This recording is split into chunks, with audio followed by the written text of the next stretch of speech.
Alhamdulillahi wassalatu wassalam ala rasulillah wa ala alihi wa sahbihi wa man walah. Allahumma allimna ma yanfa'una wa anfa'na bima 'allamtana wa zidna ilma ya rabbal alamin. Ikhwati fillah rahimani wa rahimakumullah jami'ah. Saudara-saudaraku yang semoga dirahmati Allah Subhanahu wa taala. Ini adalah pertemuan yang kedua dari pembahasan kitab Al-Muqaddimah Al-Hadramiyah, yang mana di pertemuan yang pertama kita telah membahas tentang pembukaan muqaddimah dari kitab Al-Muqaddimah Al-Hadramiyah, yang kita telah mempelajari tentang urgensi mempelajari fikih dan juga urgensi mempelajari fikih melalui madhab dan juga hukum bermadhab. Sekarang kita masuk ke dalam pembahasan dari kitab Al-Muqaddimah Al-Hadramiyah, yang mana di kitab ini, di buku ini, sang penulis muallif akan membahas tentang kitab salat, zakat, puasa, dan haji. Dimulai dari kitab salat. Namun sebelum masuk ke dalam kitab salat, sang penulis akan memulainya dengan bab at-thahar, bersuci. Mengapa? Dikarenakan salat tidak akanlah sah, tidak akan diterima oleh Allah Subhanahu wa taala apabila tidak bersuci. Nabi Muhammad sallallahu alaihi wasallam bersabda, "La yaqbalullahu salata ahadikum idza ahdatha hatta yatawadda." Allah tidak akan menerima salatnya salah seorang di antara kalian apabila dia berhadas sampai dia berwudu. Ikhwati fillah rahimani wa rahimakumullah jami'ah. Bersuci at-thaharah itu ada dua macam. At-thaharah ada dua macam. Yang pertama raf'ul hadath. Yang kedua adalah izalatun najas. Yang pertama adalah menghilangkan hadas. Yang kedua adalah menghilangkan najis. Keduanya adalah bersuci. Apa itu hadas? Hadas itu secara mudahnya adalah sifat ketika seseorang itu belum berwudu atau batal wudunya, sehingga dia tidak bisa mengerjakan sholat maupun yang semisalnya. Itu adalah kondisi hadas. Ketika seorang batal wudunya, maka dia berhadas. Dia tidak bisa sholat sampai dia bersuci. Izalatun najas, adapun najis kita akan mempelajarinya di pembahasan yang berikutnya, apa saja yang masuk dalam kategori najis. Namun secara mudahnya kita telah mengetahui di antara najis adalah air kencing. Apabila pakaian kita atau badan kita atau tempat sholat kita terkena najis, maka sebelum kita memulai sholat kita harus menghilangkan najis dengan bertohar, mensucikan tempat atau badan atau pakaian yang terkena najis. Alat apa yang bisa kita gunakan untuk menghilangkan hadas maupun najis? Bertoharah menggunakan sebuah alat, yaitu air, al-ma'. Allah Subhanahu wa taala berfirman dalam surat Al-Anfal yang ke-11, "Wa yunazzilu 'alaikum minas samaa'i ma'an liyutahhirakum bih." Dan Dia itu Allah menurunkan bagi kalian dari langit itu ma'an, air, liyutahhirakum bih, agar kalian bisa bersuci, bertaharah dengan air tersebut. Sehingga dari sini kita mengetahui bahwa alat yang digunakan untuk bertohara bersuci adalah air. Baik itu air yang turun dari langit maupun yang keluar dari bumi. Itu adalah air yang digunakan untuk bersuci. Air yang masih murni, air yang masih mutlak, air yang masih murni belum tercampur dengan zat-zat yang lainnya. Kita akan baca dari kitab Al-Muqaddimah Al-Hadramiyah. Penulis mengatakan babut toharoh, bab at-toharoh, bersuci. La yasihhu raful hadath, tidaklah sah raful hadath, menghilangkan hadas, wala izalatun najas, maupun izalatun najas, menghilangkan najis, illa bima yusamma ma'an, kecuali dengan yang dinamakan dengan air, kecuali dengan air. Kecuali dengan air. Kemudian ikhwati fillah, air ini terkadang tercampuri dengan zat-zat yang lain. Ada zat lain yang masuk ke dalam air dan terkadang merubah sifatnya air. Maka bagaimanakah bersuci dengan air yang telah tercampur dengan zat-zat yang lain? Maka kita melihat terlebih dahulu zat yang mencampuri air tersebut. Apakah zat tersebut suci atau najis? Apakah zat tersebut suci atau najis? Kalau ada najis yang masuk ke dalam air, maka air tersebut menjadi air najis. Air, apabila air itu di bawah 2 kullah, air yang sedikit, kemudian tercampuri najis, kita akan bahas nanti apa itu 2 kullah. Namun 2 kullah itu adalah sebuah volume yang di bawah sekitar 200 liter. Di bawah sekitar 200 liter. Apabila air tersebut sedikit, kemudian ada najis yang masuk, maka akan menjadi air najis. Dan kita akan bahas di pembahasan yang berikutnya. Sekarang kita akan bahas pembahasan yang pertama, yaitu adalah apabila air tersebut tercampuri dengan zat yang suci. Apabila air tersebut tercampuri dengan zat yang suci. Contohnya adalah gula. Ada gula, zat suci, gula adalah zat suci. Kemudian masuk ke dalam air ini. Merosot ke dalam air. Kemudian dia merubah air tersebut. Dia merubah, larut dalam air tersebut dan berubah rasanya. Apabila gula tersebut telah merubah rasanya, maka ketika orang mencicipinya atau meminumnya, dia tidak akan mengatakan ini air murni, tapi dia akan mengatakan air gula. Maka ketika itu air tersebut tidak bisa digunakan untuk bersuci, tidak bisa digunakan untuk bertoharoh. Demikian pula apabila ada sirup atau tinta yang masuk ke dalam air ini. Sirup atau tinta merupakan zat suci. Namun ketika masuk ke sini, kemudian dia merubah warnanya, maka air ini tidak lagi dinamakan dengan air, namun menjadi air sirup atau air tinta. Maka ketika itu tidak bisa digunakan untuk bersuci.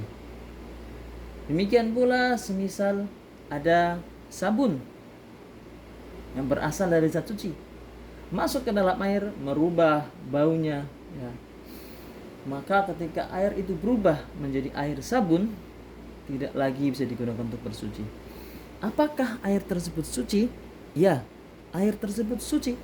Kenapa? Karena yang mencampurnya adalah zat suci. Yang masuk ke dalam air ini adalah zat suci.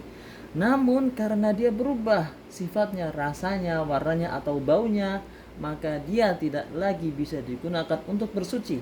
Baik itu raful hadas maupun izalatun najas. Baik itu menghilangkan hadas atau menghilangkan najis. Tidak bisa digunakan untuk berwudu ataupun mandi, dan tidak bisa digunakan untuk menghilangkan najis. Maka air yang bisa digunakan untuk bersuci, bertoharoh, baik itu raful hadas maupun izalatun najas, adalah air yang masih murni, air yang belum tercampuri oleh zat-zat yang lain. Berkata muallif rahimahullah taala, fa in taghayyara ta'muhu aw launuhu aw rihuhu taghayyuran fahisha. Apabila air tersebut berubah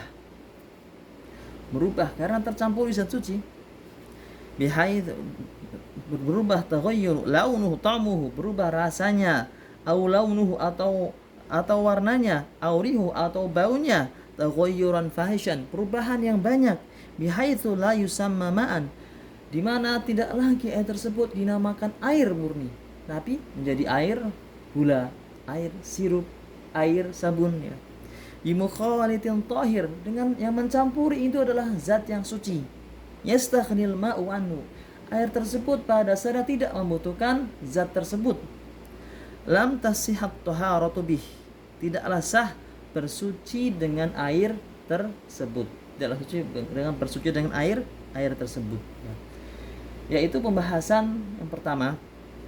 Kemudian kita masuk ke pembahasan berikutnya, yaitu apabila zat yang mencampuri tadi itu mirip dengan air, larutan, ada larutan, semisal larutan sulingan bunga mawar. Sulingan bunga mawar ini memiliki warna yang sama dengan air, yang sama jernih. Dan bisa jadi setelah beberapa waktu hilang baunya, tidak ada baunya sama sekali, sehingga mirip dengan air. Maka bagaimana apabila ada sulingan bunga mawar yang tidak bisa digunakan untuk bersuci tentu. Kenapa? Karena kita telah mau menjelaskan di awal, yang bisa digunakan untuk bersuci adalah air yang turun dari langit maupun yang dari bumi, keluar dari bumi. Maka sulingan bunga mawar itu tidak bisa digunakan untuk bersuci. Bagaimana apabila adalah zat yang spesial, sulingan bunga mawar, zat yang sama mirip dengan air, kemudian air tersebut tercampur dengan zat tersebut, ya. Maka di sini kita mengandai-andaikan, memperkirakan, mengandai-andaikan apabila larutan ini memiliki warna sama seperti sirup atau yang semisalnya. Kemudian apabila dia masuk ke dalam air tersebut, kira-kira dengan jumlah tersebut, dengan jumlah tetesan tersebut, kalau dia berwarna, apakah air tersebut akan berubah warnanya? Kalau seandainya dikira-kira dengan jumlah tetesan tersebut, air tersebut masih belum berubah warnanya. Kalau seandainya dia memiliki warna hitam semisal, kemudian masuk ke dalam air, ternyata karena sangat sedikit dan belum berubah warnanya, maka tidak mengapa. Namun apabila diperkirakan dengan jumlah tetesan tersebut, ya, dikira-kira air ini apabila berwarna hitam masuk ke dalam air, maka dia akan merubah warnanya. Maka ketika itulah diperkirakan merubah warnanya, maka tidak bisa lagi digunakan untuk bertohar, bersuci. Al-mu'allif mengatakan wa taghayyurut taqdiri, dan perubahan takdir yang diperkirakan, kata ghayyuril hissi, seperti perubahan yang nyata, yang terlihat, ya. Perubahan dengan yang diperkirakan seperti perubahan yang nyata. Perubahan yang diperkirakan sama dengan perubahan yang pertama yang kita bahas tadi, yang terlihat benar-benar nyata. Falau waqa'a fihi ma'u wardin, apabila ada air bunga mawar, sulingan bunga mawar yang masuk ke dalam air ini, la raihatalah, yang mana air tersebut, air bunga mawar ini tidak memiliki wangi, bau, qaddira mukhalifan bi awsatis sifati, maka diperkirakan, ya, dia memiliki sifat-sifat yang lain, diperkirakan memiliki semisal warna, diperkirakan, diandai-andaikan memiliki warna, sehingga kalau dia sampai berubah, diperkirakan merubah air ini, maka itu adalah perubahan takdiri, ya, tidak bisa digunakan untuk bersuci, ya. Kemudian ikhwati fillah, dikecualikan dari perubahan-perubahan ini ada beberapa hal. Yang pertama adalah apabila perubahan itu perubahan yang ringan, perubahan yang sedikit. Ikhwati fillah, dikecualikan dari perubahan tadi ada beberapa hal. Ada air tersebut mengalami perubahan. Ada air kemudian tercampuri dengan zat yang suci, kemudian dia mengalami perubahan. Namun dia tidak menjadi suci dan tidak mensucikan. Air tersebut masih merupakan air yang suci dan mensucikan. Apabila perubahan yang sedikit, air ini terkena semisal air gula, namun gulanya sangat sedikit sehingga tidak merubah rasanya, tidak ada perubahan kecuali sedikit sekali, maka orang ketika meminumnya pun atau mencicipinya pun masih mengatakan ini air. Karena perubahan sedikit, maka hal ini tidak merubah air ini menjadi air yang thahirun ghairu mutahhir, suci tapi tidak mensucikan, tidak, tapi masih menjadi air yang suci dan mensucikan. Kemudian perubahan karena wadahnya ini semisal dia karena berada lama di sebuah tempat, semisal di rawa, air ini berada di rawa, kemudian air ini berubah menjadi berwarna hijau, baik itu karena lumutnya ataupun karena berubah menjadi berwarna coklat karena airnya, karena dia bawahnya tanah. Bawahnya tanah hingga airnya berwarna coklat ya. Atau karena dia berada di sungai, kemudian sungai itu berpasir, bertanah, sehingga ketika dia melewati sungai tersebut menjadi berwarna coklat ya, sungainya airnya berwarna coklat. Atau karena di sumurnya itu tanah, kemudian airnya itu coklat ya. Maka hal ini tidak mengapa ya. Karena ini perubahannya karena wadahnya, karena tempatnya, pada tempat air itu berada maupun air itu melewatinya. Kemudian juga perubahan yang mujawir ini tidak mengapa. Mujawir itu semisal ada kayu, semisal kayu gaharu. Kayu gaharu itu kayu yang wangi. Apabila masuk ke dalam air, kayu tersebut tidak akan melebur. Walaupun airnya menjadi wangi, karena kayu tersebut, kayu gaharu ini yang wangi ini, namun kayu ini tidak akan melebur, maka ini tidak merubah kondisi air menjadi tidak mensucikan. Kemudian juga perubahan karena garam laut. Apabila ada garam laut, garam yang berasal dari laut, karena ada garam juga yang berasal dari gunung. Kalau garam itu berasal dari laut, kemudian dia masuk ke dalam air ini menjadi air yang asin, maka tidak mengapa karena berasal dari laut. Garam tersebut berasal dari laut, berasal dari air juga. Kemudian apabila perubahan karena dedaunan dan jatuh, maka itu tidak merubah air tersebut juga. Mu'alif mengatakan wala yadurru taghayyurun yasirun la yamna'u ismal ma'i. Tidaklah bermadarat, tidak akan merusak. Taghayyurun yasir, perubahan yang sedikit ya. La yamna'u ismul ma', tidak merubah air tersebut menjadi ismul ma', tetap saja air itu bernamakan air ya. Karena perubahannya masih sedikit. Wala yadurru taghayyurun bimukthin, dan tidak masalah perubahan bimukthin, karena itu air itu menetap, wa turabin, karena tanah, wa tuhlubin ya, karena ini menetap pada sebuah wadah, bawahnya tanah ya, karena berubah karena tuhlub, karena lumut. Wa ma fi maqarrihi wa mamarrihi, dia itu berubah karena bawahnya airnya, karena wadahnya maupun tempat jalannya air. Seperti di sungai, yang dari sungai itu berpasir, maka berubah warnanya, tidak mengapa. Wala bi mujawirin, tidak berubah perubahan karena mujawir, seperti tadi kayu gaharu apabila masuk ke dalam air ya, kemudian dia menjadikan air wangi ya, namakan perubahan mujawir. Kayu ini tidaklah larut, maka hal ini tidak merubah air menjadi tidak mensucikan, tetap saja air yang suci dan mensucikan. Ka'udin wa duhnin seperti lemak ya, karena lemak dan air tidak akan bersatu, maka bila ada lemak yang masuk ke dalam air, dia akan terpisah ya. Wala bimilhin ma'in, dan tidak pula karena garam laut. Garam laut asalnya adalah laut, maka tidak mengapa bila berubah menjadi asin.